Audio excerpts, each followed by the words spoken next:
welcome. This is World Cup Extra 2026 FIFA World Cup on TV 47 every Monday to Monday. This is a place to be, 4:15 p.m. all the way to 6 p.m. This is a place, of course, we give you and we bring you the very latest in the world of football. That is the biggest footballing stage so far currently happening in Canada, Mexico, and the United States of America. We are at the tail end of this particular competition. We are in the knockout stages, the proper knockout stages, the last 8 of the 2026 FIFA World Cup. Big time, crazy, moto kabisa. And of course, the ones to start off this competition, our very own African representative, the only remaining team, Morocco, Atlas Lions, taking on France. That game will be, of course, tonight. We cannot wait to see how. And that repeat of the 2022 Qatar semi-final. Will Morocco learn from the lessons they had in Qatar? That game, of course, will be, remember, live also on Radio 47. This show is about you. Hapa sisi tu ni kupiga gumzo. 1, 2, 3, just to facilitate. Sisi ni pale tu ma conjunction, sisi ni ma comma, sisi ni ma hyphen, sisi ni ma underscore. We want you to be part of this. Call us, WhatsApp us, text us, everything possible that, of course, you can be able to reach us. And this is the question of the day. It's, of course, a simple question of the day. And remember, on this show and many of our World Cup shows that we have, we always gift some of our participants on this show. We are asking you, what do you think is the prediction, in your own opinion, the first quarterfinal game, Morocco versus France? That is our question of the day. We're asking you, what do you think, or what is your prediction? Morocco versus France, the first quarterfinal of the 2026 FIFA World Cup. Nangoja hiyo graphic kama ingekuwa imefika, ningepatiwa nisikie ama tuione. However, if you can hear me, what is your prediction? What do you think will be outcome of the Morocco versus France first quarterfinal of the 2026 FIFA World Cup? Yes, you know how we do it. Our SMS number is definitely 22047. Our WhatsApp number, where you can send, first of all, you can send your voice note, you can send a video note, you can send a message, is 0793267279. And also, where you can send us and call us in live is 0795-045-864. 0795-045-864 is the number you can call us in live.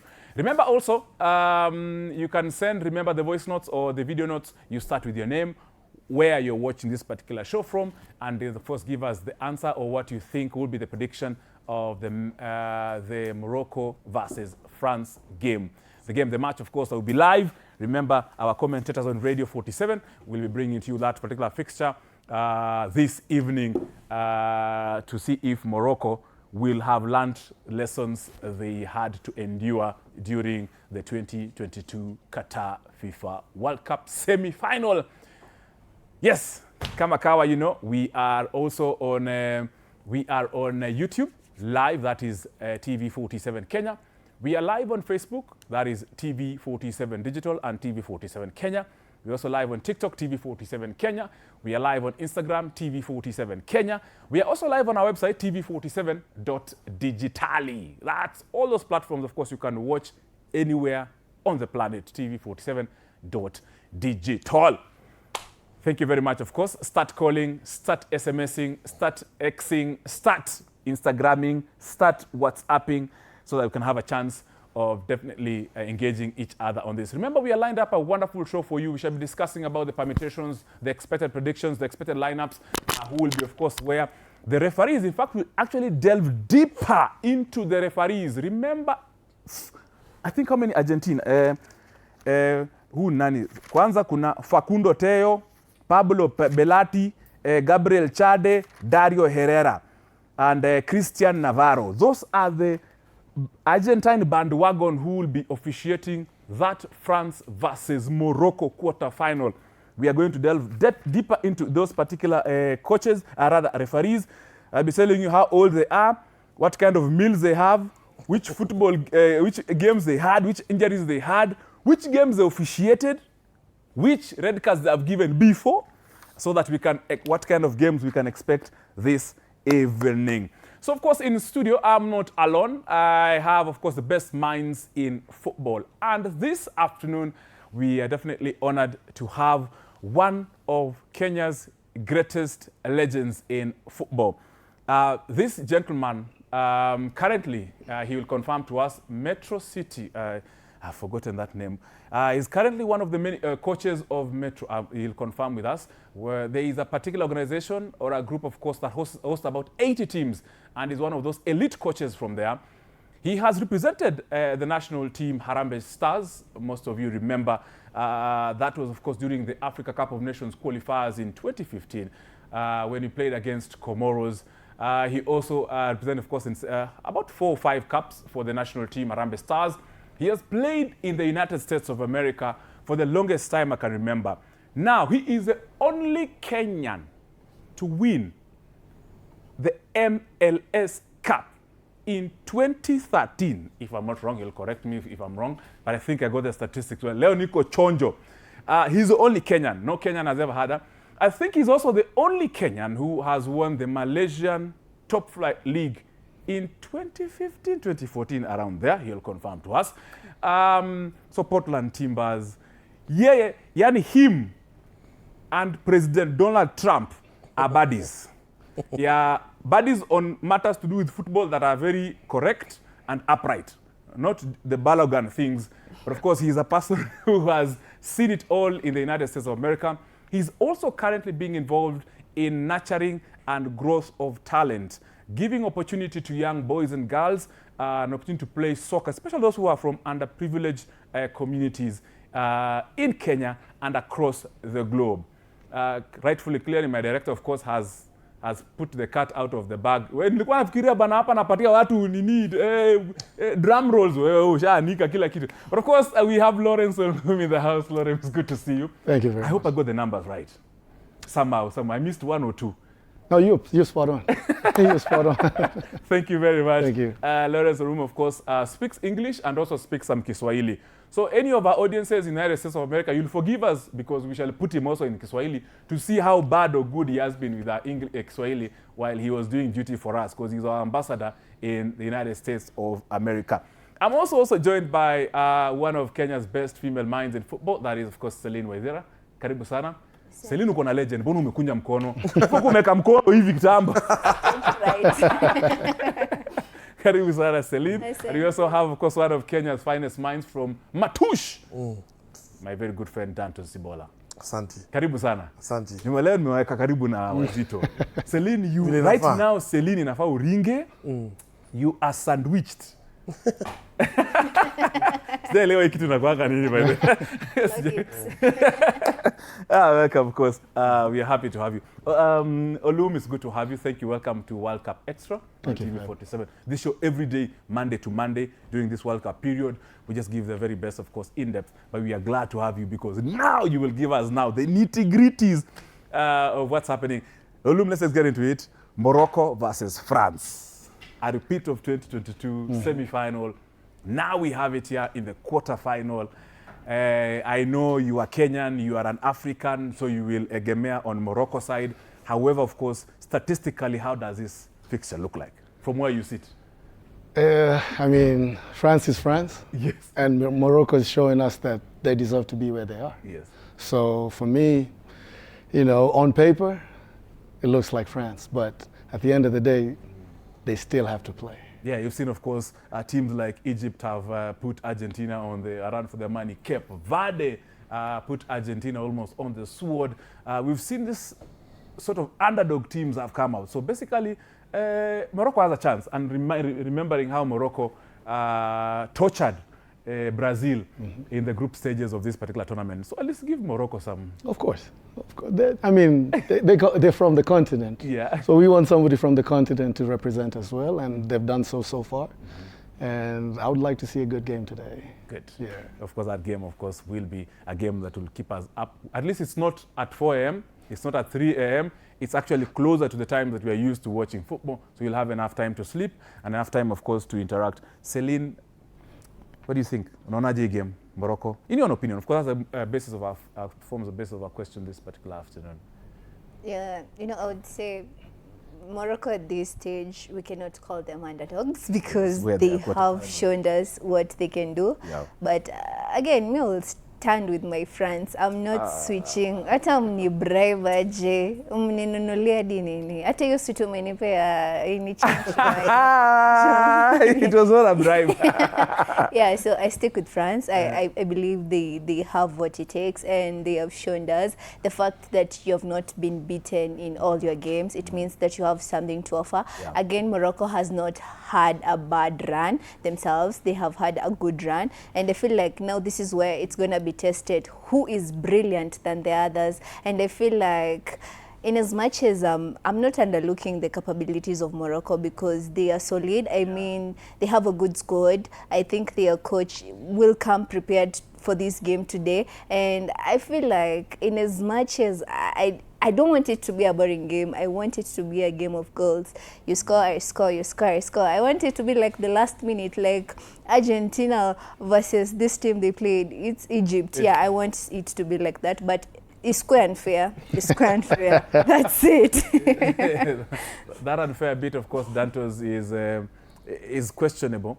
And then, the FIFA's chief of referees, Pierluigi Collina, has come out guns blazing, defending his referees, specifically Francois Letexier. That one, Francois Letexier, the one who officiated the Egypt versus Argentina game. So Collina is defending on this referee, saying these referees are above board. These referees have no influence from wherever. I don't know which game Collina was watching when Egypt were playing against Argentina. Because remember also, Dantos, the New York City mayor, I think Mamdani has come out guns blazing, also saying that not once nor twice he has mentioned and said that Egypt were robbed. He mentioned a press conference where they were launching something in New York City, and he said Egypt were robbed, not once, not twice in his press conference. I think first of all, the mayor has roots in Africa. He's born in Uganda. If I'm not wrong. But all in all, I think this match will be a very good match. Yeah. But I think the referee intend maybe to spoil it. But we have seen so many people talking about referee, so I think also the referee will be very careful with the cards, the calls that he's going to call. He's going to be very careful. But all in all, I think, as I also say, I'm an African. Africa is our business, so I think I'll stick with Morocco. But I'm so sad because I thought maybe Saibari will play, but I think the injury was prolonged. So all in all, I think I'll go with Morocco. Yes, France is a good team. France is a better team, and it's like African playing African. Yeah. But I think at the end of the day, our roots is in Africa, and I think Morocco might surprise us, if you ask me. You're choosing Africans who are not choosing you.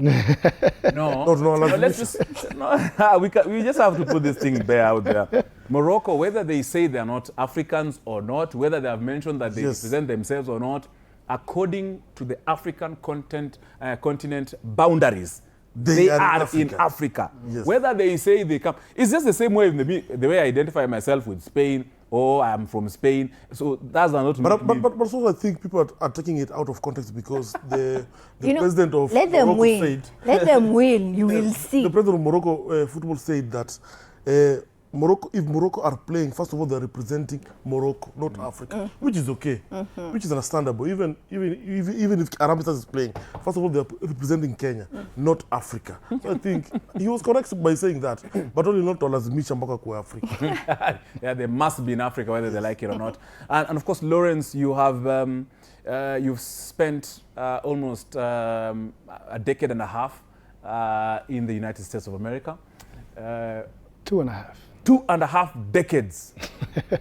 Wow. 2.5.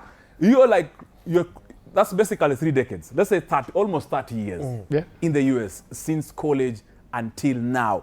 And that's where the World Cup is currently being co-hosted, of course, US, Canada, and Mexico.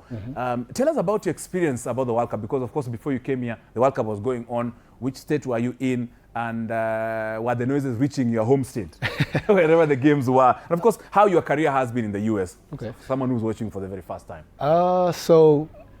The Netherlands had their training grounds in Missouri, which is the state that I'm currently living in and working.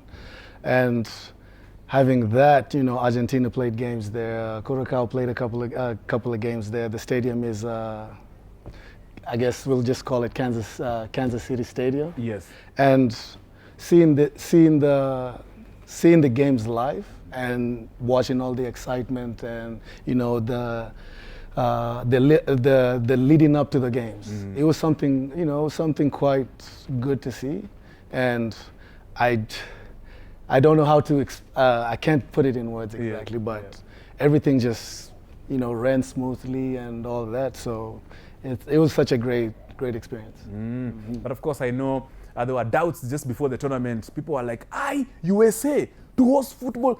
People are wondering, the pitches, the grass and stuff. But we were very surprised that US got grass from somewhere. Like they copy-pasted grass from somewhere. What is that copy? Please tell us. You know, I'm very green in copy-pasting. Here we are used to planting grass and seeing it grow. Right, it's crazy. They carried an entire grass from somewhere. Trust me, if there's something that they're good at, that is some of it. You know, you could see a stadium play football on AstroTurf in 1 hour. In 3 hours, it's complete grass. So it is something that those guys they're on top of their game, man. Like watching it, if there was a time lapse and you could see what actions they do when doing all this. I think I remember one time Chelsea came to play in Seattle, Washington, and the field was AstroTurf. And they said, oh, you know, we could not play this, and everybody was panicking. Is this game going to happen? Everybody else that was around was like, okay, we'll make it grass. And they thought it was a joke. The following morning. And in a couple of minutes, it was turning into a grass field. So it was crazy, man. So ni kitu moja ajab sana. Yeah, they have. Of course, you'll be able to share with us what they do. Is it they plant their grasses in greenhouses somewhere in the field, somewhere like in a big field? How do they do it? Lawrence Olum, of course, is here, our legend, to share these particular insights so that some of us who have not been to the US, you can understand why President Donald Trump can give a call to Infantino and revoke a red card. If you're joining us, this is World Cup Extra. We have a question of the day. We would like you to be part of this conversation. And many more, of course. Now we have our legend for the United States of America who can share a lot of things, questions that maybe you had to ask. We have our legend Lawrence Olum who can share it. But of course, we're asking you tonight, Morocco versus France, the first quarterfinal of the 2026 FIFA World Cup. Who do you think will emerge victorious? Give us your predictions. This, of course, is the question of the day. Give us your predictions. The numbers to call is 0795 045 864. That's where you can call us in live. And also, WhatsApp number is 0793 267 where you can send your voice note, video note, and your message. Start with your name, where you're watching this particular show from, and also give us your prediction, and we're able to share them on this live broadcast. 22047 is the number where you can send in all those messages. Now, Celine, Dantos, and Lawrence, we have seen a World Cup that has had crazy numbers. And of course, Olum can also give us those kind of insights. Before the World Cup, people are saying, wow, it's the most expensive World Cup. Oh my goodness, hotels are expensive. The tickets were over 60,000 Kenya shillings. Group stages, a ticket is 60,000 Kenya shillings. One game. How many people in Kenya earn 60,000 Kenya shillings? You can imagine one game in the group stages, and you have to watch all this. They are saying the stadiums, those 16 host countries, 16 cities who are hosting those whatever. I mean, you can imagine distance. Utoke Guadalajara, you go to Kansas, then you go to Vancouver. I mean, it's crazy. That travel was very crazy. But look at the numbers that you had so far. They'll be able to be shared on the screen. Was it yesterday where the Gianni Infantino, the president of FIFA, had indicated that over 6 million fans walked into these stadiums. And I'm sure these statistics actually, I'm just reading the exact numbers, about 6.3 million fans have so far attended the matches at the FIFA World Cup. Now that is crazy. Remember, it was during summer, and just as Olum has told you, grass can be grown in 2 seconds. Now in the US, they can just even change the temperature of the entire stadium. It is doing 40 degrees, but of course it came around to 20 degrees, that controlled temperature. we're looking at 96 games already played, 280 goals already scored, 3 players with 7 goals and plus, 13 red cards already handed out, 526 passes so far in this competition by one Rodri of the Spanish national team. Olum, look at those statistics. Almost 7 million fans in stadiums in a tournament that we had no hopes in. Like we were waiting, like those people who have very bad hearts.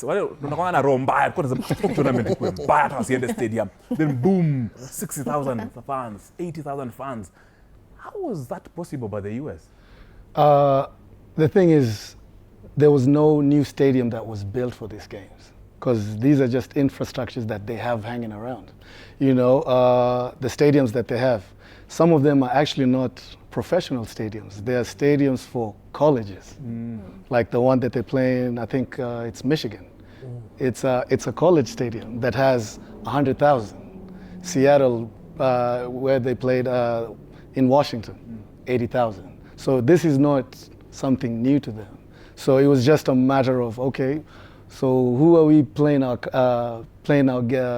cards to? And it was the World Cup stage. Okay, it's the cities that bid that want to host. So if you wanted to host the games, you had to bid, and it's the cities involved and everything. So something like Dallas Stadium, which is I think some of the games are being played there today. Maybe some of the finals. It's a football stadium that hosts, I think, 80,000, if I'm not. About that. That's a regular Sunday for them. So everybody else thinks this is something crazy, but that's a Sunday afternoon for most. And it was just changing the banners and the flags and putting all the countries, and now it's a World Cup stage. So to most people, it might shock them. To us, it's like, okay. That's regular. We are used to that. Cup of coffee. Vile unaweza shoes every day. Vile unaweza toka ukapiga raundi au unaona stadium ya watu 90,000. I'm like, oh, okay. All right. Sawa. Wow. So no stadiums, of course, as they're saying, were actually built. They were actually maybe just custom made for that particular competition. And you see, Celine and Dantos, I'm looking at it also. Morocco, Portugal, and Spain are hosting the 2030 competition. Yes. I was in Morocco the other day. The only new stadium they're building is Hassan II, which arguably will be one of the largest in terms of capacity. 115,000 fans will be there. The other stadiums across Morocco will just be custom-made or revamped. Ongea na President Ruto na CS wako Mvurya. Levels. I mean, if you look at, Morocco hosted the AFCON and it was beautiful. It was actually amazing that the fact that they hosted the AFCON. And I kept asking myself, like, why is it always Morocco? Morocco hosted the under 17 whatever, they hosted other competitions, and they actually bidded for hosting the World Cup, and they were given. Yes. And I feel like, what are we lacking? But you come Upper Kenya, you find one stadium, one is closed, one is overused. Athletics, football, concerts. I'm like, Police, yeah. Holidays. They even train there, holidays. I'm like, Safari rallies. But I feel like we should, like, I always say, like, if you have someone who is, actually right now FKF should be sending people to United States to go and benchmark and see what they are doing. They were there. The president of the Federation, Football Kenya Federation, Hussein Mohammed, was at the opening fixture of Mexico versus South Africa in the city of Mexico. Yeah. I've answered you. Yeah, now they should come with notes, like kuja na notes to ambe, oh, this is what even though tuta plant grass what in 0 points. Not iko hapa. Not ziko hapa. Oh, okay, I hope Hussein is watching. Yeah. I know they're watching. I know Hussein and these people, President Hussein, you are watching Olum. Not ziko hapa. Yeah. Usispend pesa mingi sana. Yeah. Rusha tu hapa Mangondo. Sorry.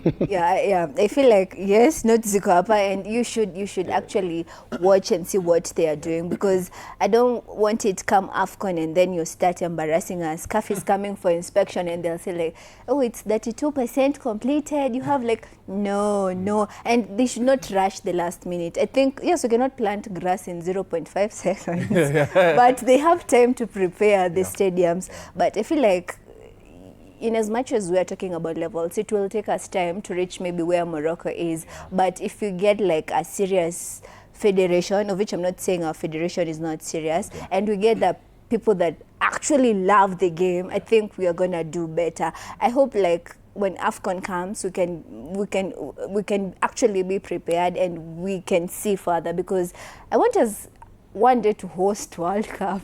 Yeah, so like we should actually be like ambitious, and we make stadium ya public holiday, kuna ya athletics, kuna football. All the best. Yeah. All the best. That was. But I think, numbers don't lie, as you said. Around 6 million plus people are watching football. At the beginning of the show, maybe this World Cup will be a little bit harsh because people will not go, people will not travel because of the sanctions, USA, the visa thing. But we have seen this World Cup it's becoming one of the best World Cup in terms of fans. Yeah. But to round it off, I think small things does Naribo, because if you see somebody like US president becoming FIFA president, as you were saying yesterday, because of the red card that he called. Those are some of the small things in Naribo football.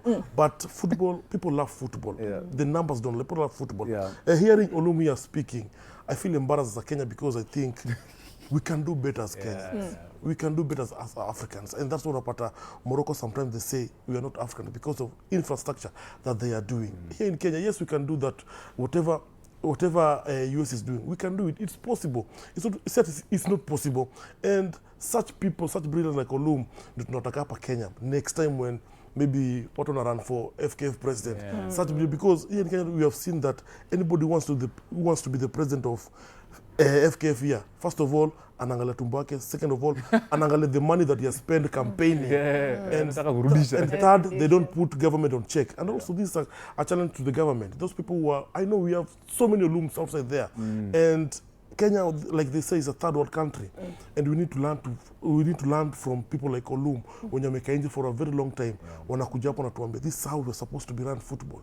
And sometimes I feel like we are pretending to love football, but we don't love football. We're just loving football because we see other countries playing football. So even as Kenya, we want to play football. I don't think it's supposed to be like that. Right now, it's a challenge to me. And like Olum have said, anasema those ground 80,000 capacity. Anasema ni kama ni jokes. Now we 80,000 capacity when we have Italanta that to store. So it means Italanta it's a college. It's a college field. So I think even the government need to invest to such people like Olum in nurturing talent. And I'm happy he's going to tell us more about how to nurture talent when it comes to football. Because talent into waste. I don't know why, but all in all, I think numbers don't lie. And as a federation, also, we need to work hard, and we need such brilliant people like this one. I take a kickback at because you supported me when I wanted to be the FKF president. Now I'm giving you kickback. You are the CEO, you are the organizing secretary. No, it's not supposed to be like that. It's supposed to be, you must have a background of football. And that way, I'm sure, to Mbele. And also, we need somebody to check this government. Why is this amount make 30,000, 13 or 10 plus field, and we're not seeing them. We're just hearing them on TV saying this politics. But 6 months. All, 6 months, yes. But 6 months, and then when they're built, then of course, again, we'll hear after 3 months they have to dismantle again and start building another stadium on the same place. My goodness, I mean, you can do better. We just need professionals in the right places. Olum, I'm looking at statistics so far at the World Cup. I'm looking at the Messis of the World Cup. But now people are starting. I used to be a lover of Messi, but now from what things the can of worms that is getting out of the life of Messi or anything around it, or maybe it's propaganda, I'm starting to think, Cristiano is Now you better. understand why is Messi a goat, really? Because now it looks very fishy. However, statistics don't lie. I mean, you cannot take any statistics out of what Messi has achieved. That's a goat. That's a great of all time in terms of football. When it comes to statistics, you have to think there's a propaganda behind the scenes. It happens. Everybody has their dark side. However, how you get on top, the end, is it the end justifies the means or the means justify the sins? But Olum, of course, looking at Messi, I mean, so far, 8 goals. Behind him, Kylian Mbappe. Looking at most assists, Michael Olise. Now, Didier Deschamps called Gianni Infantino. No, let me reverse that. President of France, Macron, called Gianni Infantino to reverse the yellow card that Olise received in the other game, because if Olise gets another yellow card, he misses the semi-final if they go to the next one. But Macron's call did not go through to the Oval House, and also because that's where also Gianni Infantino. I think he called the wrong president. He called, yes, president. But when you look at these statistics, looking at the most chances created, Trossard and Salah, 17 and 16. Most big chances created, Lionel Messi, about 6 chances. The most rated player, Kylian Mbappe. This World Cup is sort of, there's a transition between the old guard and the new guard. How do you see that from where you see those statistics? I mean, it's time. You know, some people I know, friends of mine, only know Messi. But just like everything else, time passes and new stars come out, and that's what we are seeing right now. You know, the Ulises, you know, Kylian is Kylian, you know. So I think there's other young players coming in, like the central midfielder from Morocco. You know, he's Number 6, yeah. If you asked me, I didn't know him, but now after watching a couple of games, I'm like, okay, I need to start watching more. You know, I've heard people talk about being a fan of the game, and now it has challenged me to be a fan of the game, because I want to know what's coming up. You know, I don't want to feel like I'm being left out. And at this stage, we are seeing the Haalands coming out, you know, coming in. I had one of my friends say, oh, for 90 minutes, I didn't see him. But when it mattered most, two behind in the back of the net. That's the strike I want. And it's for players or players watching these type of players, that's the only thing you should look at. It's not how good you look, because I know some of the fans have seen his Mtesano. When they're playing possession, you're like, I can do better than that. But in the big stage, that's why he's there. And that's why Norway is playing at the level that they are, and they knocked out Brazil. Just like that, you know, 2 chances, 2 moments, and game over. And I think it's time for the new guys to come out. I think the World Cup record is going to get broken for sure of the goals, because he's only 27 and the other guy behind is coming crazy. So if they play 2 more World Cups, I think we are close. At the beginning of this World Cup, he was closer with what, 14? And now we're talking 20. By the time it's going to be, so I'm thinking if Mbappe comes back 2 more World Cups, we're talking what, 30, 35 goals? That record would be hopefully. So I think it's time for us to see new players, you know, games faster. I was watching Portugal a couple of times. I'm a Ronaldo fan, just because I know who he is. You know, the question gets asked around all the time: if you're starting your own team, who would you pick first? Sorry, Ronaldo's my first. Ronaldo's my first player, because I think maybe because I enjoy the way he plays and what he does and how he carries himself and all that, not taking away anything from Messi. But I think for me, it's just time that new guys are coming in and they're coming out and showing the world that we are here. The game is ours now. It's true. And if you just don't know, Lawrence Olum is he lacks reggae. Roots and culture. Rhythms. Olum also likes doing them DJ 1, 2, and 3. And of course, don't be surprised to be seeing him DJing at the New Jersey Stadium, because that's where, of course, Shakira will be, Justin Bieber will be there, Madonna will be there, BTS will be there, Celine. On my ticket.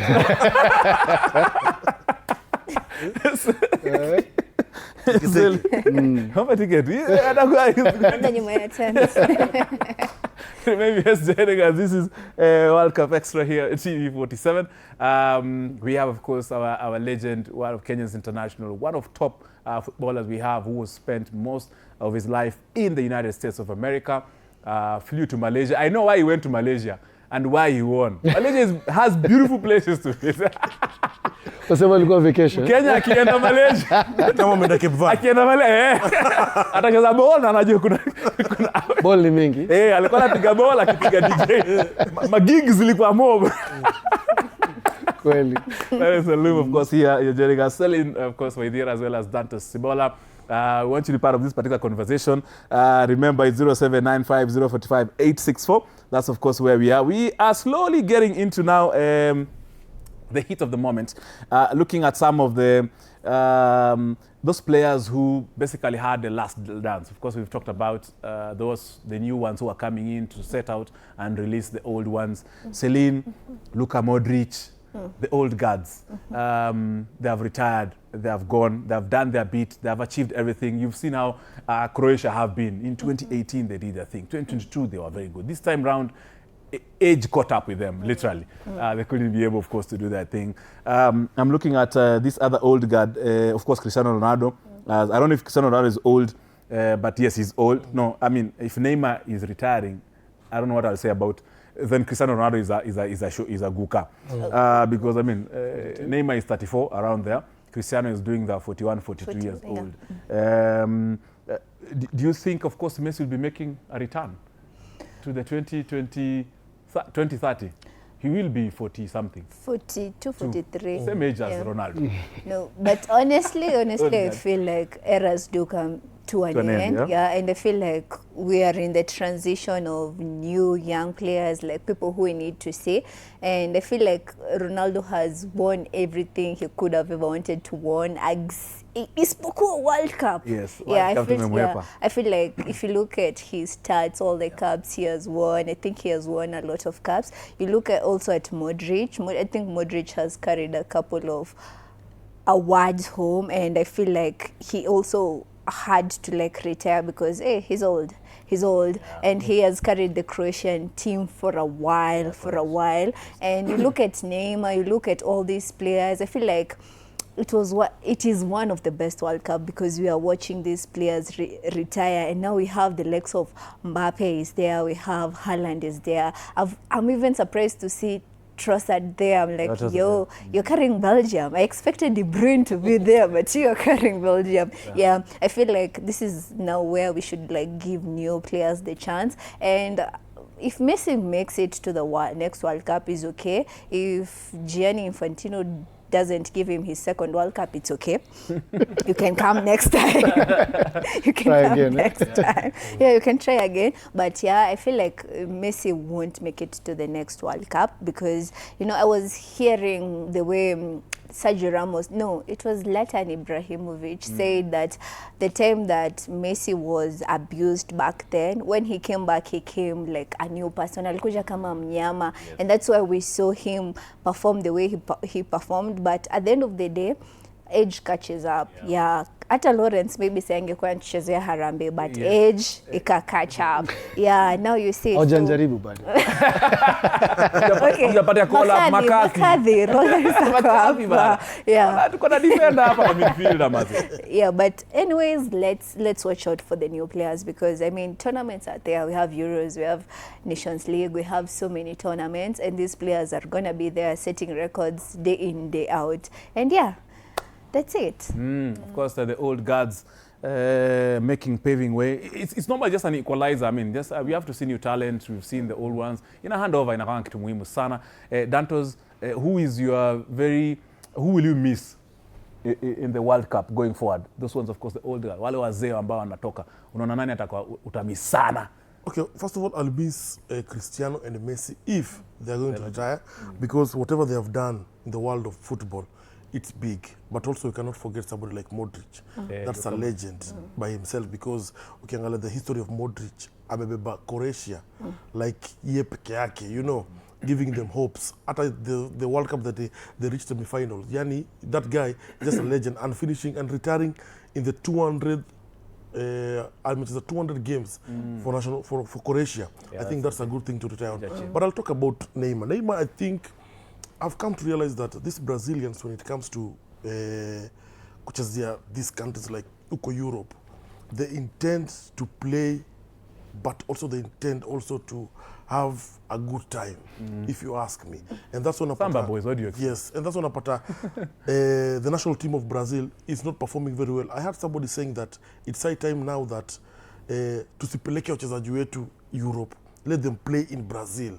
By them playing in Brazil, we have a higher chance of winning a World Cup than most of the players playing in Europe coming to play for Brazil in World Cup, which makes sense. But also we have new crops that are coming up. We have somebody like this guy for Spain. Lamine Yamal is coming up. He's coming up from taking over from maybe Cristiano and Messi. We have Mbappe. We have Vinicius Junior. We have those new crops that are coming up, and we want to see if also they'll make the impact that Messi and Ronaldo have made in football. But also I think also when it comes to England, they have good players, but I think they don't know how to use them. They also have young talents there, but they don't know how to use them. All in all, I think the young generation and the old generation, I think the old generation have done justice to football when it comes to football in the world. So I think Cristiano and Messi, big up to them. Even though this discussion of Messi and Cristiano will never end, but I think all of them, they have done justice to football in the world. Indeed, of course. We've enjoyed what they've done, the Messis and the Ronaldos, in between so many balloons, 8, 5. Yani they were just picking up balloons like wanakula njugu. Aje sasa. But well done to them, of course. It's their football, it's their career. It's something they breathe every single day, just as Lawrence Olum has been breathing football from the United States of America under President Donald Trump. And of course, he's here to share what he's achieved, what he's planning. And this, of course, is your chance also to engage with him, to understand how you can be part of the football ecosystem in the US, so that now you can play on the AstroTurf. I think AstroTurf, Olum, ni ile nyasi, both fake and original in one. Like synthetic, like the AstroTurf, the grass. AstroTurf is a mix of natural grass and fake grass. Ni kama ngozi na synthetic. Inategemea, like kwa turf here there's different qualities and all that. I happened to play for Portland Timbers, which was tulicheza. The way the stadium was built, it could never get direct sunlight, right? So they had to come up with technologies to where how could they find a surface that was closest to natural grass, and that stuff was expensive, man. So if we think that we are there, kama tunasema na ile ni, but to them it's a business, and they know what they're putting out there, and that changes the product that the quality of the product that comes out. Because I remember the first years that we played in some of the stadiums in MLS, some players, once they came to the US, they did not want to play on certain fields, right? So what did the league do? They changed their policy now. Every team now coming in has to be natural grass coming in. So now it's a policy. It's now not ati utafikiria shughuli ndio hii kama unataka ingia, right? So ni like to some of the points you were saying, when the vision and the ideas that you want can be projected, then the quality of stuff coming around, like the stadiums and all that, now it becomes just regular policy. And and that changes the quality of everything. I happen to be on a field today in a bounce hapa, ojipa leboli taenda. Olum utaongea mbaya juu ya field zetu. You kweli lakini. Before you get deeper, because we need to ask you about those bouncy fields. Right.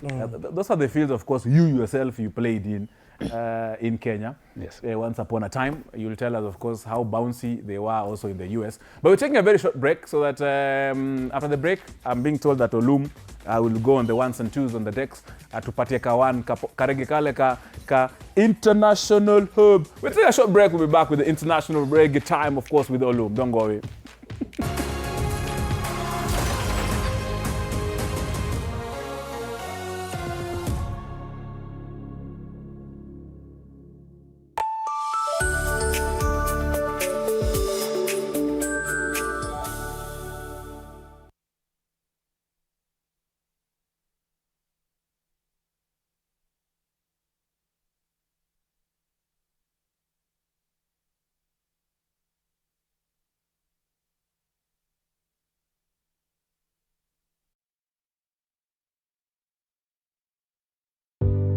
10 creators, 10 teams, 1 stadium, 1 winner. This is Creator Cup 2026, a full-day experience bringing together football, entertainment, games, and pure fun. Watch your favorite creators step onto the pitch, battle it out, and entertain like never before. It all goes down on Saturday, 11th July 2026. Bring your friends, bring your energy, and be part of the movement. Tickets are now available on M-Tickets. Don't miss it. Steam Energy Drink. Cool, refreshing taste. Recharges your body and mind. Energy to help you keep going. Celebrate with Kenya's favorite energy drink. Now available at your nearest shop. Get yours today. Power up. Game on.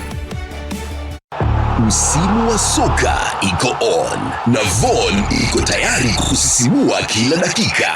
Ukiwa na Von unaleta games sebuleni kwako, kuanzia runinga safi za kisasa hadi speaker zenye sauti ya kusisimua. Shuhudia kila goli, kila save na kila shangwe kana kwamba uko uwanjani live.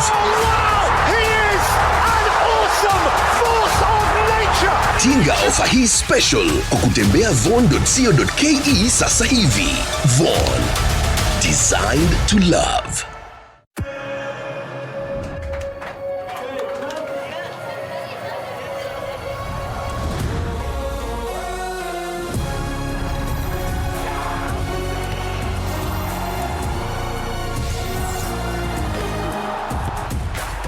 From 11th June to 19th July, everything can wait.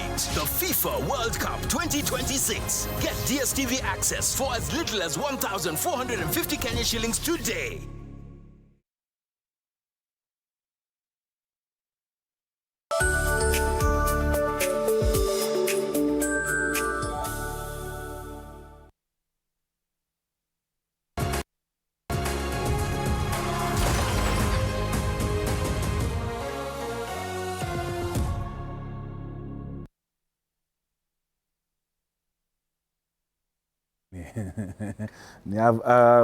Yes, I have irrigated my throat. I know what you're thinking. Welcome back. This is World Cup Extra on TV 47 every Monday to Monday, 4 p.m. all the way to 6 p.m. We give you some insights and, of course, give you the very best in terms of analysis. And we bring you the best minds in football, including some of the top former and current footballers, and also some of the best minds in football. And we have, of course, Lawrence Olum, one of Kenya's great footballers. And he's here, of course, to share a lot of things about how USA are able to control the temperature of a field. Now, all of us are happy about Talanta Sports City, or the grass, or the sky boxes, or the water flying and showing a nini. But we want to test Talanta Sports City with the noise that is being made. It needs to be temperature controlled. And if they cannot achieve that, the Ministry of Sports, najua mna watch this show, or your people are watching, please talk to Lawrence Olum. He will be able to share with you insights on how you can control the temperatures in Talanta Sports City. We don't want the temperatures only to be controlled in the sky boxes. I'm also together with Celine Waithira as well, and also Danto Sibola on this particular show. Remember, you can be part of the conversation we are having this particular afternoon on 0795045864. That's the number you can call. WhatsApp is 0793267279. WhatsApp, you can send a voice note, video note, message. Start with your name, where you're watching this particular show from, and also to answer a question where we're asking you, Morocco and France. This game will be live, I think, itakuwa Boston Stadium, if I'm not wrong, huko. Lawrence Olum ndo anajua ma stadiums za huko. Me, I just know City Stadium, Nyayo Stadium, and Talanta Sports City. But of course, it will be live. It's a game that will be played Kenyan time. It's at 11 p.m. Kenyan time. US, I think it will be, US is like 10 hours behind, if I'm not wrong. So around maybe like 5 p.m. Depending on which part of the US you're from. Oh, which part of the US, yeah. In Onda, you know, it's which part of the US. US is big. But of course, and I said 8 p.m.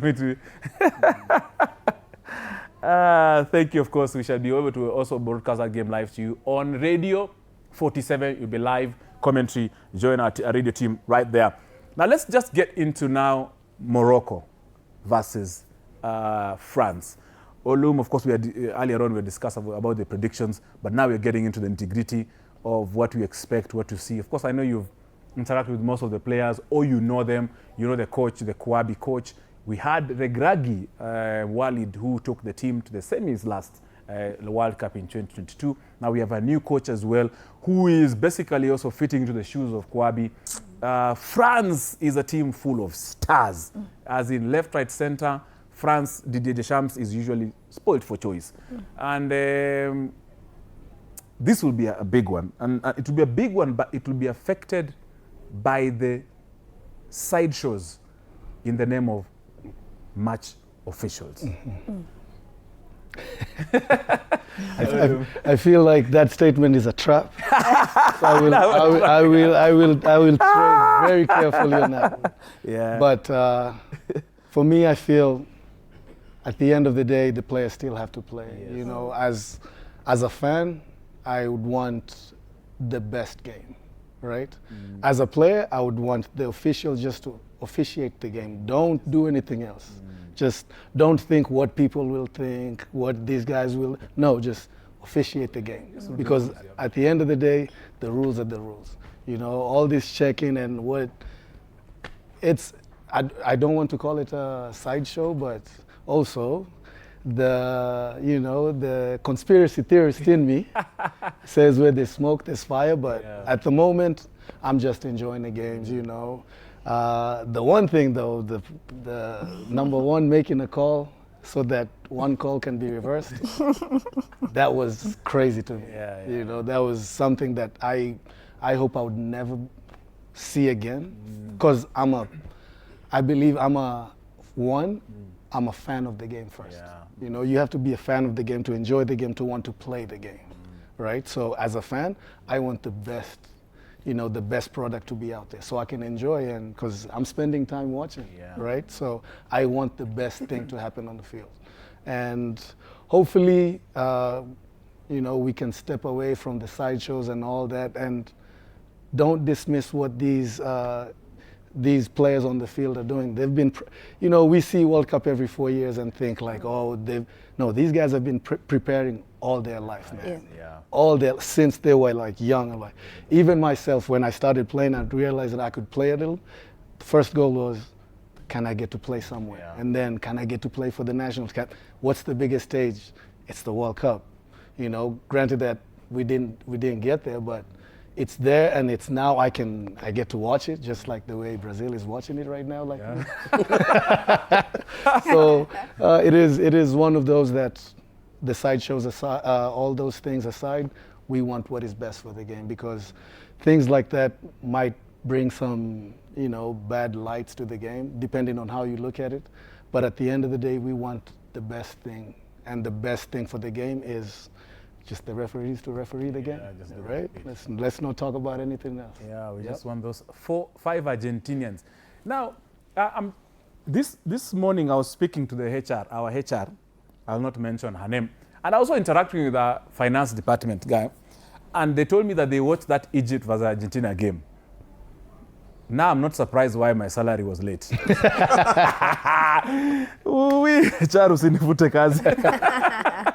But Celine, just looking at the France versus game, I have statistics here. I like numbers, I like figures. I always put them here. Now, but then we'll talk about also the coaches who have been fired so far. I hear this morning somebody fired themselves. Now, we have there's Facundo Teo, 44 years old.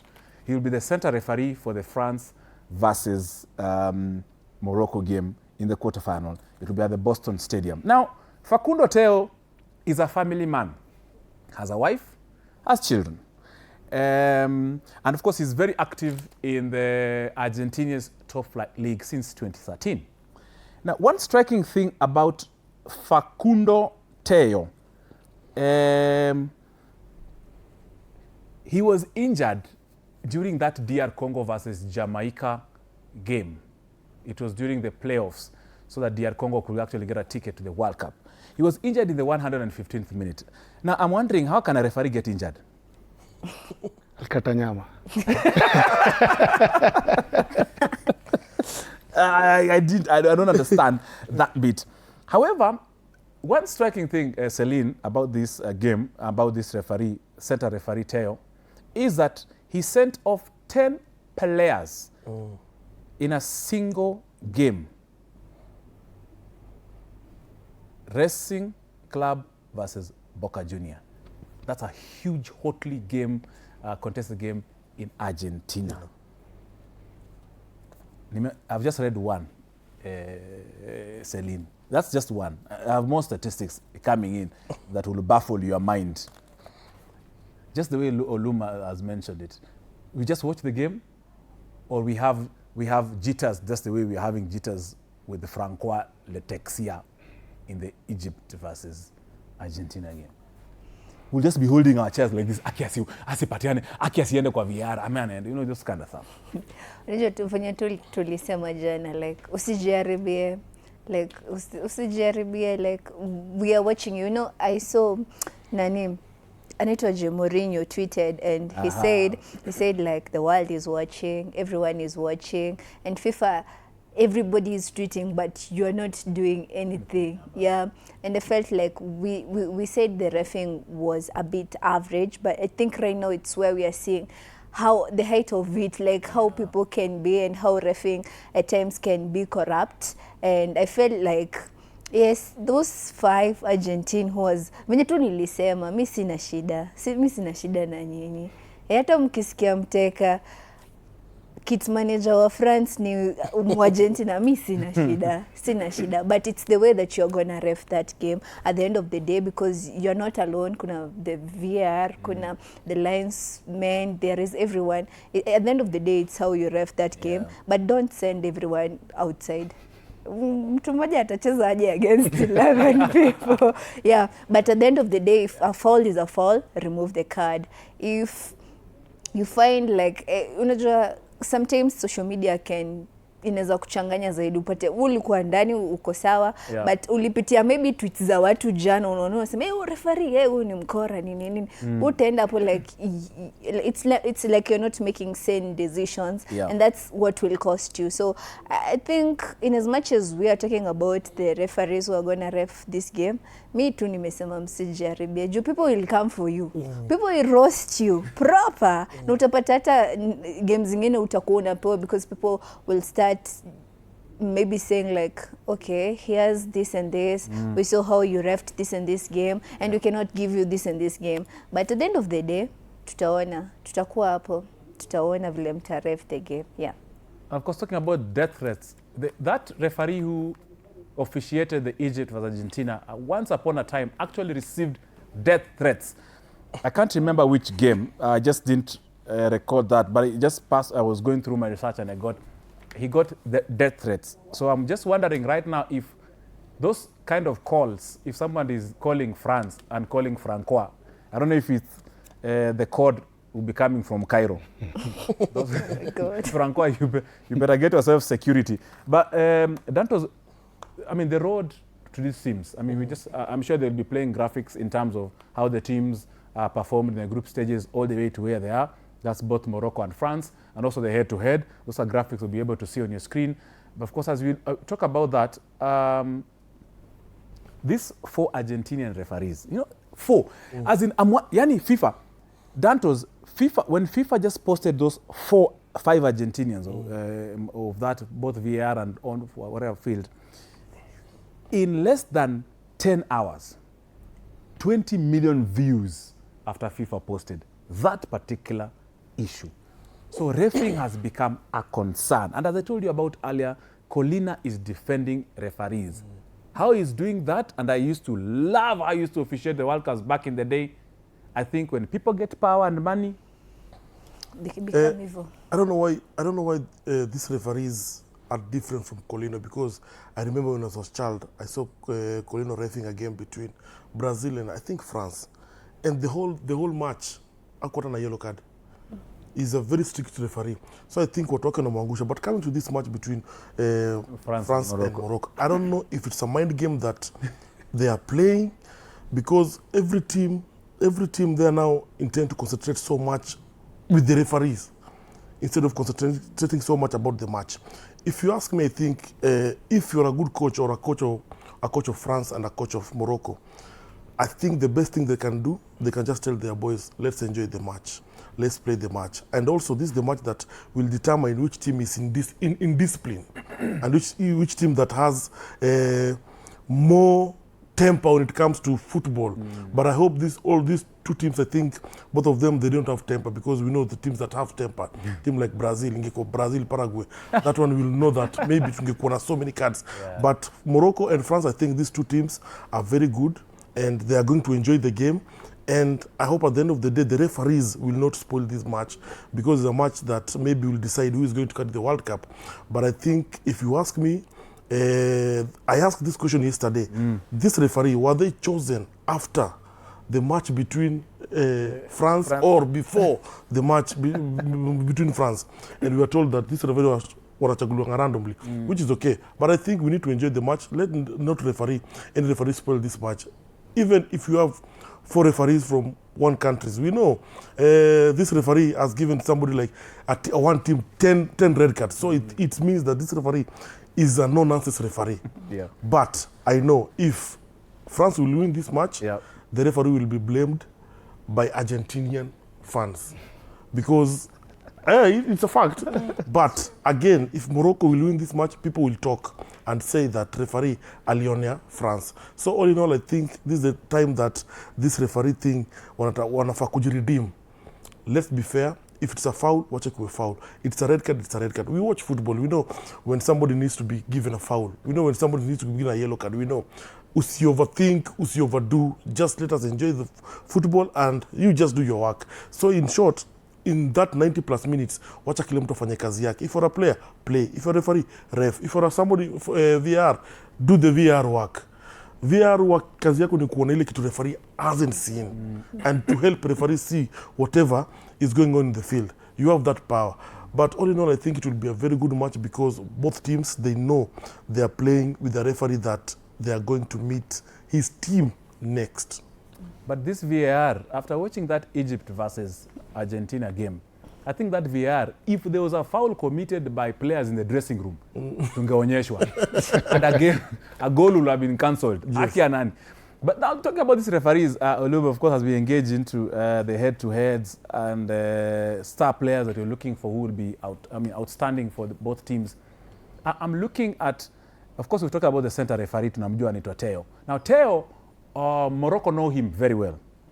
Teo was a match official during the 2022 World Cup in Qatar when Morocco were playing against Portugal in the quarterfinals, which Morocco won 1-0. So Morocco have a history with him. So Teo will remember that Morocco won against Portugal. Now, this set of referees also, most of them, they actually move sort of in a set. Like FIFA selects like them, if you officiated like in that game, like you see this game, like 2022, Morocco versus Portugal, other referees in this Argentine list also were in that game of Morocco and Portugal in that place, and in many other tournaments like the Copa Libertadores, Copa hizo zingine zote. Juan Pablo Balati, assistant referee number 1, 47 years old, born on 15th of April 1979, also in the Argentina's top flight league. Has been of course on the elite list of FIFA since 2011 till today. Married with 3 children. Bibi anaitwa Adriana. Msimtafute huko Argentina, Buenos Aires. He is a PE teacher. Kenya anaweza mpaka na namba yake. Usicheze na Wakenya. That's I want Kenyans to start calling. Waanze kumsalimia mtu.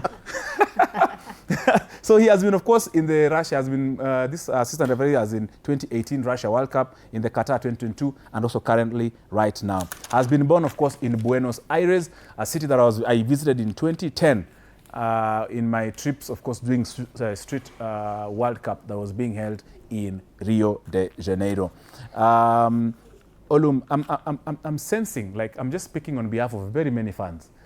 I tend to think that how these groups and pots and draws are done are skewed or cued to a certain way that they will push the top teams somewhere to the finals.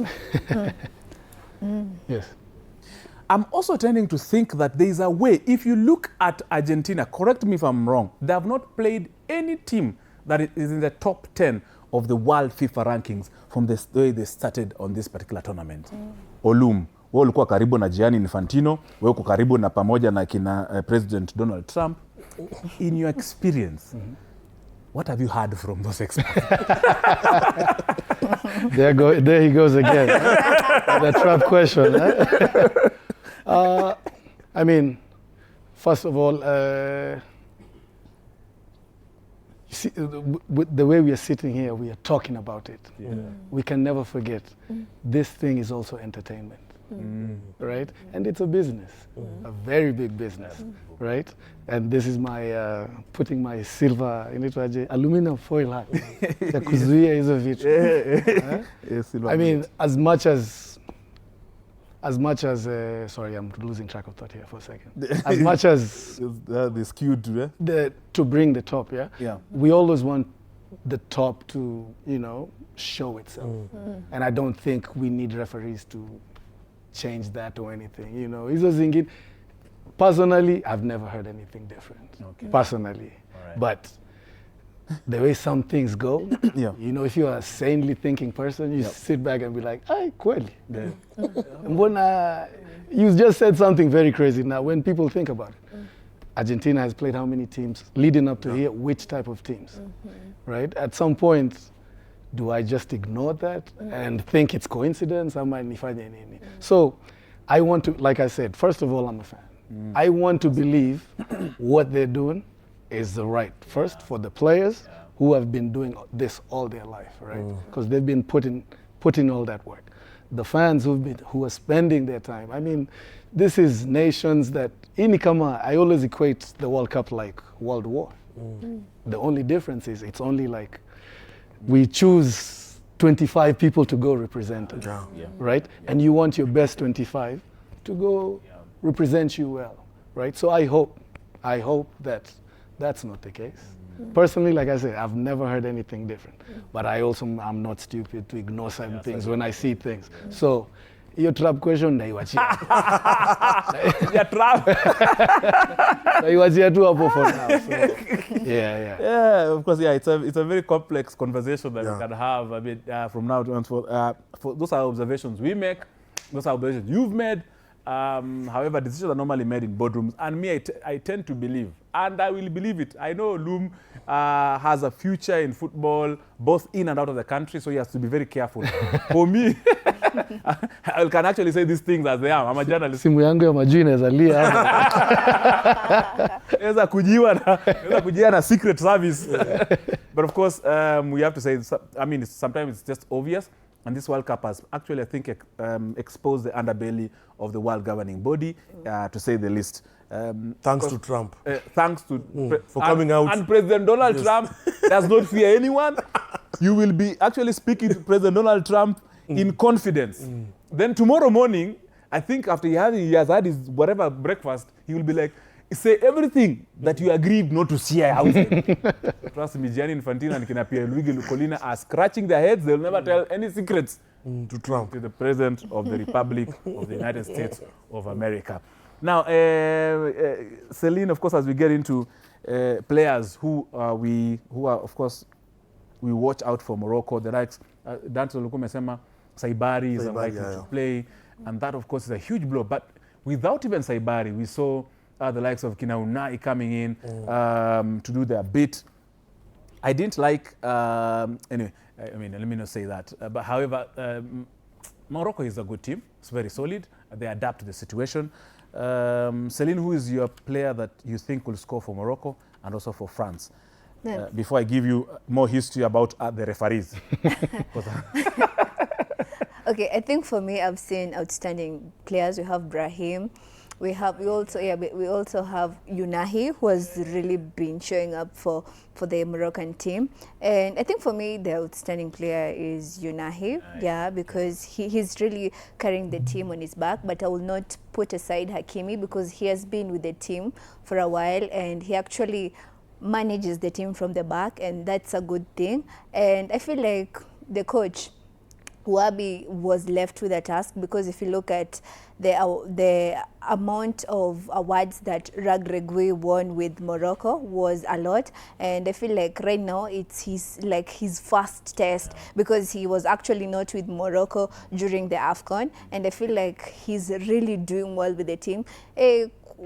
Kuenda contest ya mads alafu top the first 10 ekwangi rahisi. Like I feel like that is what is happening to him, but at the end of the day it's the Moroccan team. Like they have good players, and I feel like if they utilize their players well and they come up with a good team that's gonna start today's match, I think they can cruise past France. It can go, of course, I'm thinking it can go all the way maybe to penalties or extra time. It can be a draw.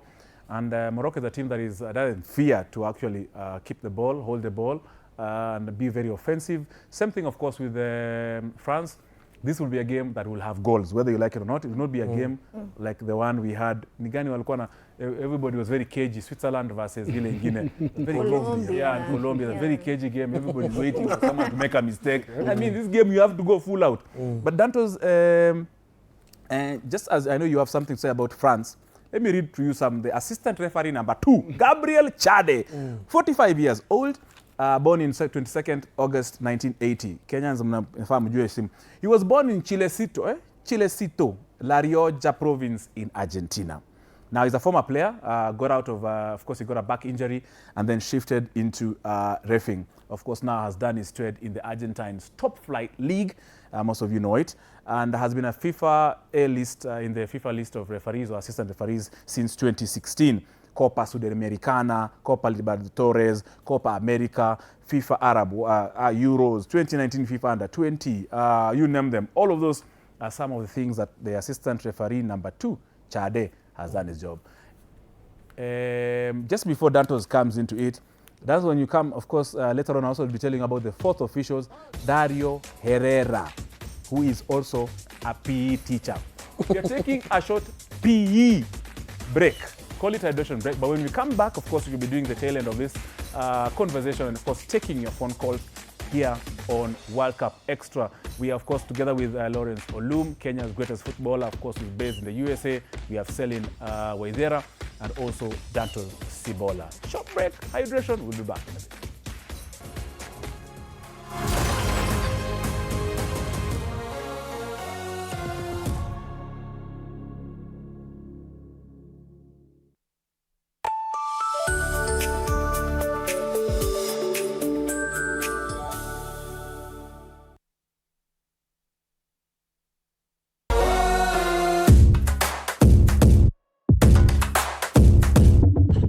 Celebrate with Kenya's favorite drink, now available at your nearest shop. Get yours today. Game on. Experience game, na Steam.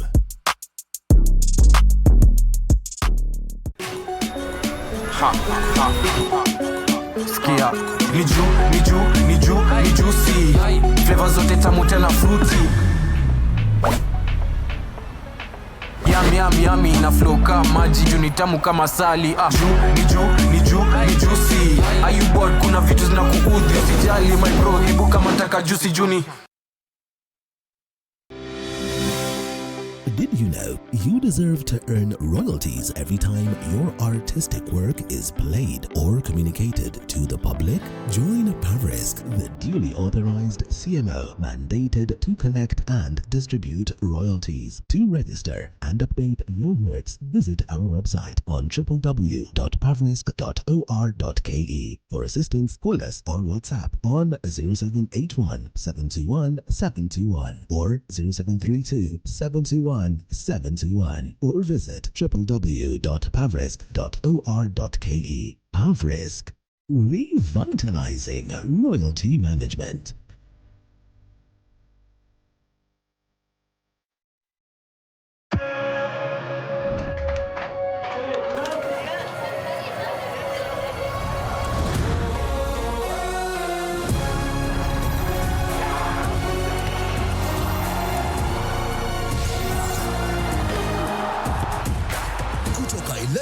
17 hadi 19th July, kila kitu inaweza ngoja. The FIFA World Cup 2026. Reconnect GOtv yako for only 999 shillings today, only on GOtv.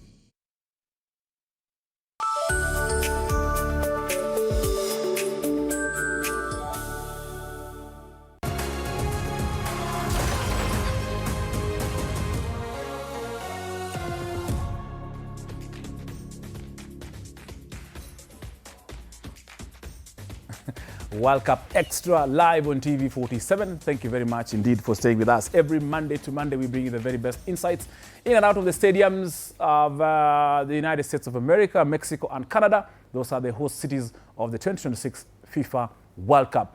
And we've managed to grab one of the 6 million fans to come here in Kenya. Yes, they were enjoying, but we told them, Lawrence Olum, your ticket yake ya semi-final, utawatch na sisi hapa Kenya kwa watch party. We, of course, Lawrence Olum, of course, one of our Kenya's greatest footballers, has played, of course, for Harambee Stars, has played majorly his football in the United States of America, went on holiday in Malaysia, won the cup, came back. Show me your ways, my brother. We have also Selin Waithira, and also we have dancers Sibola here, of course, to the sector 1, 2, 3. Remember, you can talk to us 0795 045 864 is the number you can call us. WhatsApp number is 0793267279.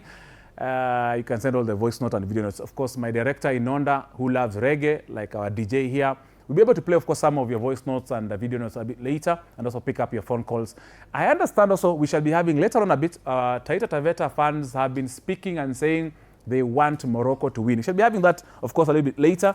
But right now, Dantos, of course, was the one going to tell us whether Olise will be the standout player, whether it will be Ndembele will be the standout player. Is it Unai? Who will stand out for France, Dantos, now that it is a broad-based African country? Now France. Okay, I think this match will be like a final match for both teams. They'll give it their all, if you ask me. But I'm a very sad person because whatever Mazuri is doing in Morocco is, I find Manchester United. I don't know why. So anyway, but it's going to be a very interesting match. I'm hoping to see Hakimi also giving it all. Yeah. Because he knows some of the players that France they have. Mbappe.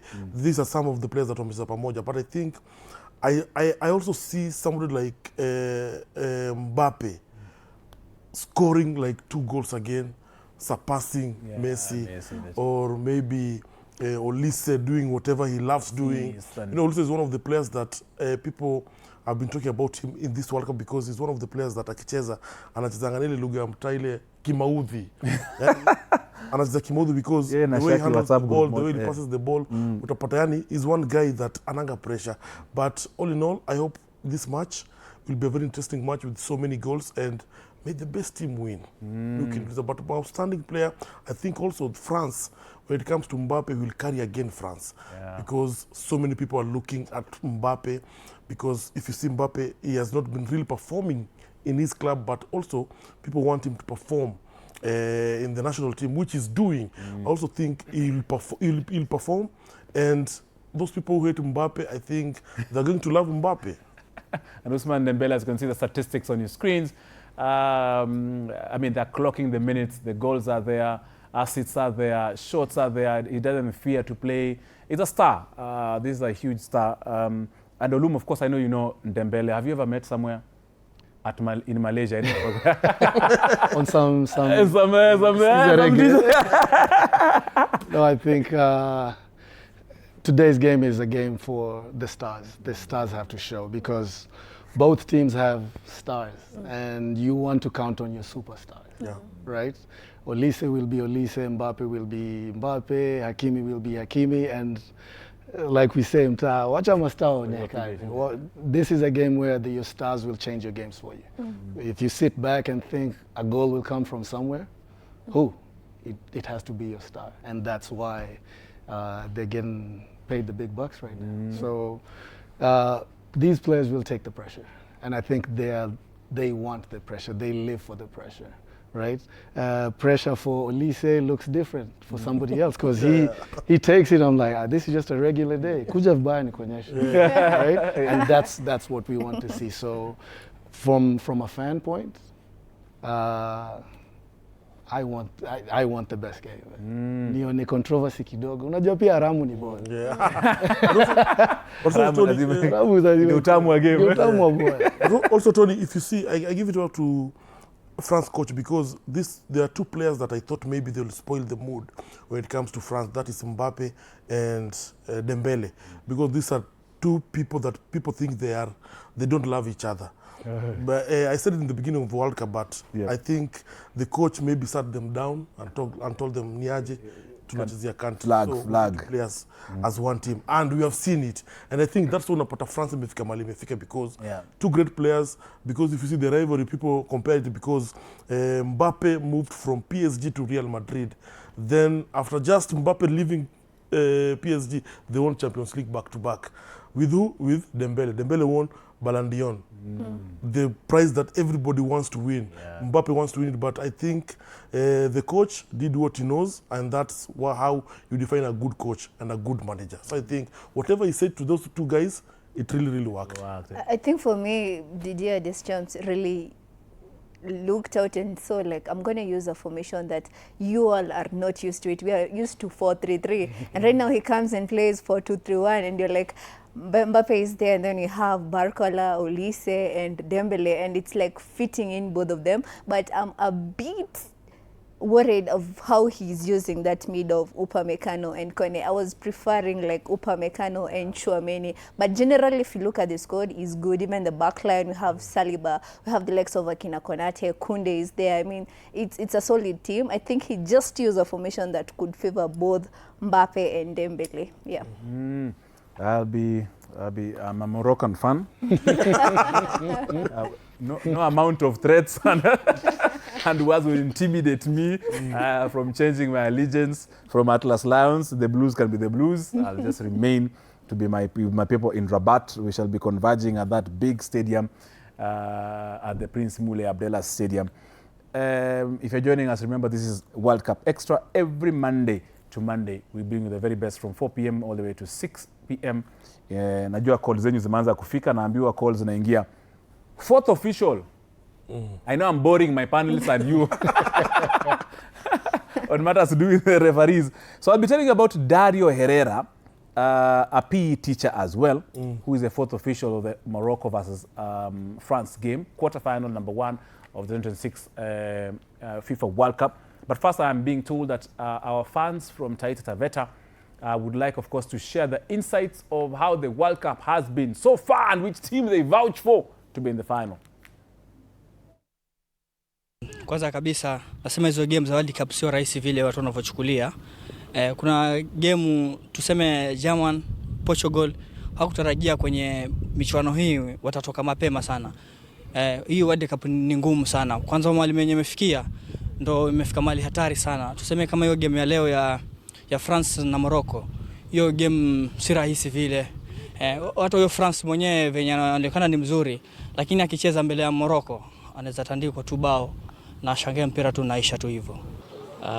Tukiongelelea World Cup, mimi kama vile nilisema, mimi ni fan wa Argentina damu.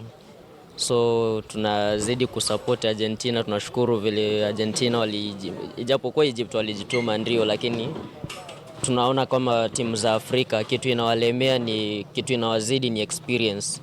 Tukiangalia Argentina ndio walikuwa wamelemewa hiyo game throughout, lakini dakika za mwisho tukapata Egypt walipofungwa bao, yani walichanganyikiwa na formation yao ikapotea kabisa, ndio wakakubali hata hizo bao mbili zikaongezeka. Lakini yani kitu wanakosa tu timu za Afrika ni experience na ile kupressure paka dakika mwisho, hiyo ndio inawalemea. Tukiongelelea game pia ya Portugal na Spain. Portugal na Spain ilikuwa ni game tight, lakini at last mwenye alipata opportunity yake alitumia vizuri. Merino akatumia opportunity yake vizuri na Spain wakawin hiyo game. So next kutakuwa na game ambayo inachezwa leo ni France na Morocco. So yani katika timu zote zenye zimeondoka za Afrika, naona Morocco labda anaweza jaribu kujiprove japokuwa haitakuwa rahisi. at last tunatarajia labda Morocco anaweza fanya kitu.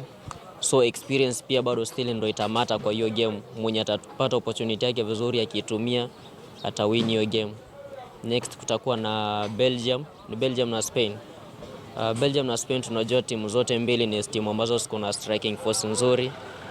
Belgium wako vizuri, Spain wako vizuri, so ni game ambayo itakuwa very competitive. Na at last my prediction labda naona kama Spain wanaweza kuwa na uwezo wa kufaulu katika hiyo game. Kwa upande wa World Cup, mimi nikiwa na jezi Arsenal hapa vile mnaona, mimi nilikuwa nachezea Mteni Football Club Danson Mwanyumba Stadium Vundanyi. Na mimi nilikuwa mchezaji maarufu sana, nilikuwa nacheza namba 9. Ndio nafuatilia soka mpaka leo. Katika upande wa World Cup, kwanza nilipongeza sana timu za Kiafrika, lakini kumaliza kwao kulikuwa ni shida. Walikuwa na umalizaji ambao kwamba ulikuwa si mahiri sana. Wanafanya vizuri, kwa mfano DRC Congo wanafunga mabao kipindi cha kwanza cha pili wanafungwa. Haya, na timu zingine pia Egypt nayo ikafunga mtu mabao mawili kavu, wakaseleki kipindi cha pili na wakafungwa mabao 3 wakafungwa. Lakini timu hizi za Kiafrika kwa World Cup, ningeongea juu ya refereeing katika upande wa dimba hili la Egypt. Huyu referee hakuwa fair. Mimi naona mareferee wanaonea wachezaji wa Afrika. I'm trying to imagine. I have a problem saying the word parallelogram. Don't go there. World Cup. You're live on World Cup Extra. You get it? You get it? You don't forget about it. I was talking, of course, with Olum, Lawrence Olum, together with SIGNET and my good friend Dante Sibola. For your information, yes, of course, getting to almost the tail end. I'm looking at St. Louis Lions, Lawrence. I'm looking at Lawrence's career. St. Louis Lions. Forgive my English. I am from Western Kenya. I went to school at my Yakalo Primary School. Now it's a polling center. It became a research center. Portland Timbers, Minnesota Thunder, Austin Aztec, Orlando City, Sporting Kansas City, Kedah FA in Malaysia, Sporting Kansas City, Portland Timbers, Minnesota United, Miami FC. Bro, ulikuwa unachotewanga ngapi? Situmingia kwa za macho. Kama nione kishamaliza job. Shanipaga. But I mean, how did you manage all these teams? Consistency. I mean, how did you do it? I mean, for the benefit of someone who's thinking US is a land of milk and honey, and now we are seeing the product of milk and honey. Anakulanga nduma though pia. Nduma ni muhimu. Yeah, how did you do that? I mean, the teams, it just shows the progress that I had, you know, starting from a lower division and then just constantly trying to elevate. Like I said earlier in the show, as a player, you always want to feel like you're progressing. And my career has just been that. It was always progressing from one team. Like when I started, St. Louis was an amateur club, which was, we call it amateur because I was still in college and you could not get paid for it. But the competition was of like a 3rd division league. So that's why I played my semi-professional there. And then from there, then I got to move to my first club. The difference is I went to a small school in St. Louis. You got a scholarship. Yeah, I got a scholarship at Missouri Baptist University. And coming from a small school, which was NAIA, it's very, let me not say hard, but it is hard to get called up to the next level. And I'm one of the few that has done that. Like, I can remember even when I got to my first big contract MLS team, they asked me like, what school did you go to? I'm like, Missouri Baptist University. They're like, what school is that? You know? But kama mchezaji, you always want to progress. And those teams and how it's moved from that to where I finished and when we won the cup and all that, every year was always a progress. It was always a statement from one team. So Austin Aztecs now is Orlando City FC, which is now where Griezmann is playing. You know, I can say we started that team. When they moved to the MLS, I was part of that team. So it's always been just elevation. And the way the US system works is a little bit different. It's not your relegation up and down. It's you're always trying to get to the next level. So the success is determined by how long you played. How long was your career? Because I know some people that played, they were drafted 1 year, and after the next year, they were nowhere. It happens. That's the nature of this, you know, this beast or game that we call football that we like. And having that, you know, longevity of a career, it just speaks for the hard work you put in, the amounts of, you know, not being able to come home when you want to and all that stuff. So it can be looked at as, you know, 10, 12 years, but that is just a small part of the whole idea, which was the sacrifices that, you know, parents had to make and send you somewhere.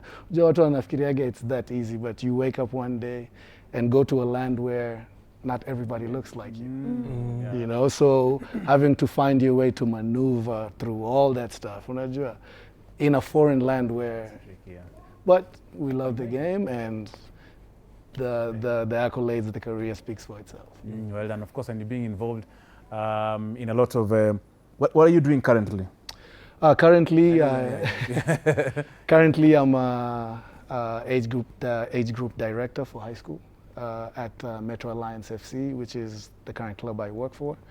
So my job is to bridge or bring in the kids from high school freshman year to Form 4, 12th grade.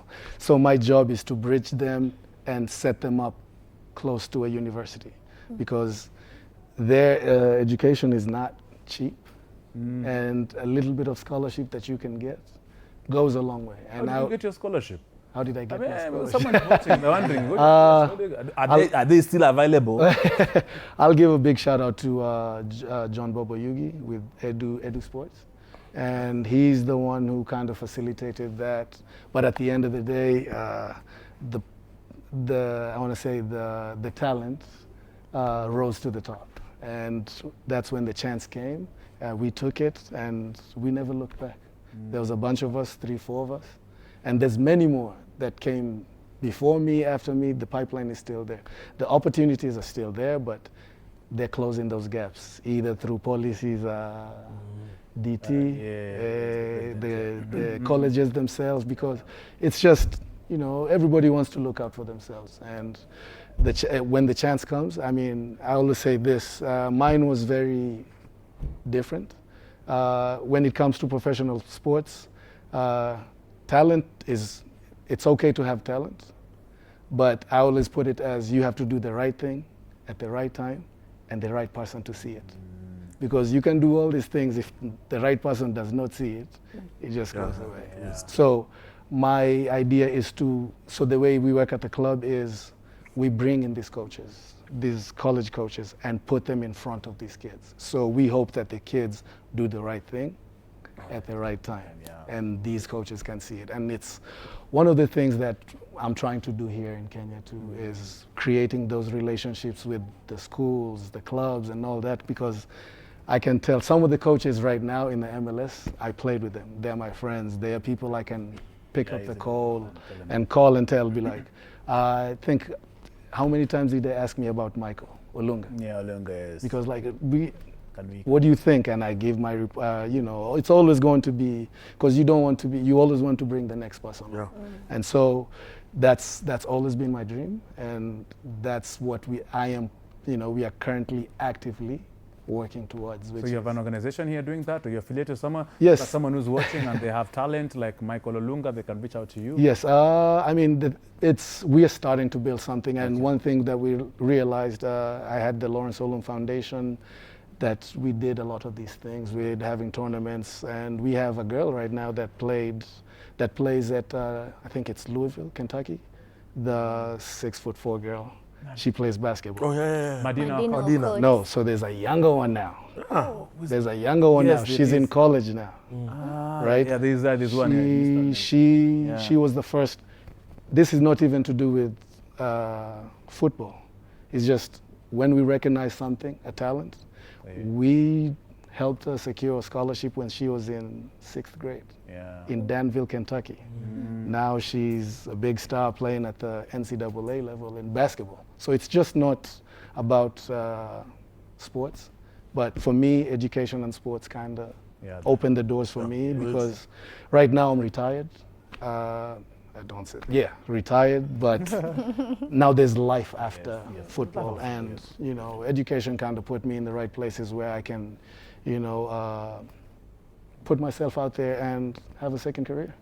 Yeah. So that is Lawrence Olum. You know where to find him. He's on social media. I think you're on social media. Yes, I am. Lawrence Olum. At everything else that you want, Insta, Facebook, whatever it is, I'm on there. So verified, you know, because in Kenya, you know, we have Olum, like 17 of them. The verified from 20 years ago. Oh. Sikununua yangu. Yangu ilikuja na kazi. Ukubai bots. Yangu sikubai. Thank you so much, Lawrence. We really appreciate, of course, you making time. Thank you for come and share, of course, your story, and also be part of our USI. It's basically brought all the US, of course, to this particular show. We appreciate. Please be part of this particular show. We would love both here, maybe virtually. Tafadhali, you're most welcome. Of course, also have the Radio 47 as well. I know your friends Arocho and Kanakauleni are aligned outside as well. I know you're always welcome, of course, to participate. Thank you. We are almost on the tail end. Dantos, tukimalizia. Unasema aje? Unajua kuna dakika kama 1.5 ama 2. I think it's a challenge to those people who run football here in Kenya that I think even as stakeholder of football here in Kenya, it's a challenge. We need somebody like people like Olum to come and change football here in Kenya, because it's so embarrassing. Just recently we are speaking about who is supposed to be promoted, who is supposed to be demoted. You know, such small things. Small things. We're not supposed to be speaking about them because, you know, automatically, you know what is supposed to happen. Anyway, I think if we have great minds like Olum in Kenya, I believe we can change football. We have a lot of Olums outside there, and if they come to Kenya, they bring that experience that they have there outside there. They have a union of former players already in the US. I think they need just Kempes, I'm sure. Yeah, Kempes, you know. I think next time we need to see them also coming to fight for football here in Kenya. And I don't know if I could ask him one question. We have seen Harambee Stars recently. Ni kama tumekosa talent in such a way that we are taking people who has now roots in Kenya to come and play for Harambee Stars. What do you think about that? And as you answer that, of course, talk about Africa Cup of Nations, US, Mexico, Canada, and of course now Kenya co-hosting Uganda, Tanzania on the Harambee Stars issue, of course, is mentioning about players. I mean, being Kenyan to me just doesn't mean being born in Kenya. You know, I am a first generation person that went to the US. But what if my kid wants to represent the country? It should not. That should be also, because that is what we are seeing that is making all the teams that we're talking about, the France. Every team right now has somebody that has roots from somewhere, right? We have, I'm looking at the Switzerland team. We have black players from Switzerland. So that is not, that is what the game it demands of it. Let's be honest. The infrastructure out there for these kids that are doing all that is, we will call a spade, is a little bit better than what we have here, right? So if that is what can get us to the next level, So now next time we're not only talking about Morocco and, you know, these other teams. We want to be part of that conversation. And if that is the tool, the bus that gets us there, I don't think it's a problem for me personally. You know. Celine, tukimalizia, you have 1 minute now that Dantos took your minute. I think for me it was nice sharing the same panel with you. I think na feeling can go US. Yes. Hapo Yeah, sasa. but No, Olum hapo unajua if you didn't get it, you won't get it. yeah, but France. Siende US bila nini.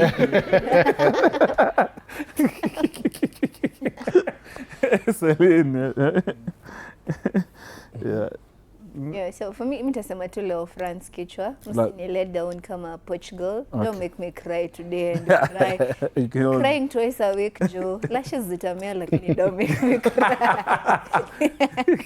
Sawa watu wa Ndembele. Thank you so much, Celine. Thank you, Dantos. And of course, thank you to Lawrence Olum. We appreciate your time. Thank you for that. And of course, for the work you're doing, sitakusupport. Hapa nyuma kazi yetu tu ni we are fanning that motto should catch. Yani ine wake hiyo jiko iwake moto. That's of course our job to ensure that there are more talent that we pick up from across the country. Utembelee pia watu wa Busia, Manda, Shivanga, Malava, uende Wajia tafadhali Olum, kae Nairobi na Matush. Na Matush. Na Matunda huko karibu Eldoret huko ukienda Webuye. Yeah, please do that. Just one piece of information that most of you didn't know that you need to check up about. I have a problem with this referee called Francois Letexia, the Egypt versus Argentina referee. He's 37 years old, yeah, in the Ligue 1, in the top flight league in France. He's a referee there and also Ligue 2 as well, listed in the French, in the FIFA's elite list of referees. One thing that you know about him also, he is a trained lawyer. Reportedly, he's a trained lawyer, yeah, and specializes in rental disputes and illegal occupation. He is also a legal officer who maintains order in the courtroom, especially safety of judges and juries.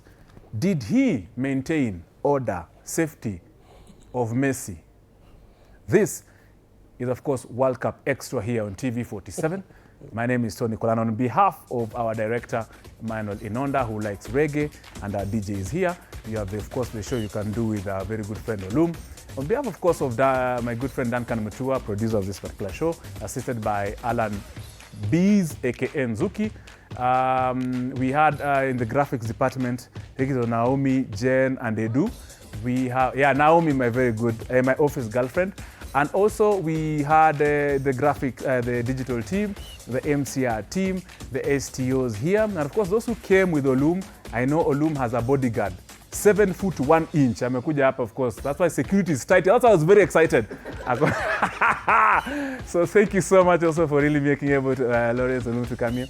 And then we have Ivy. I understand there is Ivy here. And also the makeup team. I'm not saying that Olum got makeup, but of course we had makeup team had a thing to do or two, of course, to ensure that Celine looks very nice this particular afternoon. So thank you for watching. Tomorrow is a big day as well. Work Out Extra 4 p.m. all the way to 6 p.m. We appreciate. Enjoy Morocco versus France. See you tomorrow when, of course, we shall be celebrating as the Atlas Lions. Have a lovely evening.